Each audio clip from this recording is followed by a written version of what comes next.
Lantang tolak IKN, Panglima Pajaji siap kerahkan pasukan SAFE Rempang Batam.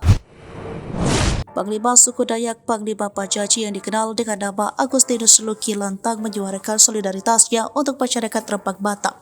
Dia siap mengerahkan pasukannya demi membela masyarakat adat Kepulauan Rempang di Kepri. Sebab Panglima suku Dayak yang berani berseberangan dengan Panglima Cila dan menentang pembangunan IKN kini merasa senasib. Untuk diketahui, Panglima Pajaji sudah minta maaf dan berbaikan dengan Panglima Cila yang dianggap sebagai kakaknya sendiri. Namun, ia tetap dengan tegas menolak IKN sebagai investor yang masuk bukan memihak kepada kepentingan masyarakat adat Kalimantan, tetapi untuk bisnis.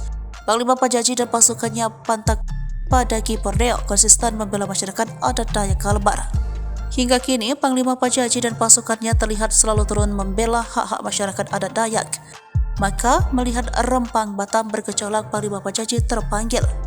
Apalagi dia melihat masyarakat adat Rempang akan direlokasi dari tempat tanah kelahiran, padahal investor asing tersebut hanya mengantongi HGU, bukan seperti masyarakat Rempang yang sudah mendiami Pulau Rempang sejak tahun 1983 silam.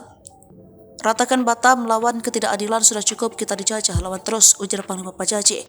Bahkan Panglima Pajaji siap membantu mengerahkan pasukan Bantak Padagi Borneo Kalbar berangkat ke Rempang Batam.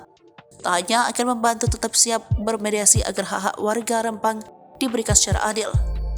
Jangan mundur, kami siap meluncur SAFE Kalimantan Barat siap berangkat malam ini, tulis di akun Facebooknya sembari posting video-video demonstrasi warga Rempang 12 September 2023. Seperti diketahui, Rempang memang bergejolak menyebabkan kawasan yang mereka diami termasuk dalam wilayah Eco City.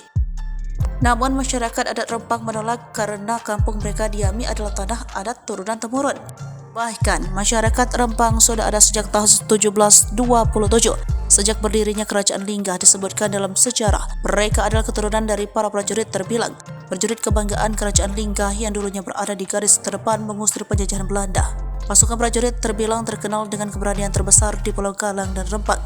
Fakta ini diungkap oleh Ustadz Abdul Somad yang menutip penelitian dari ahli sejarah Prof. Dato Abdul Malik, namun kini mereka terancam pindah dari tanah kelahirannya.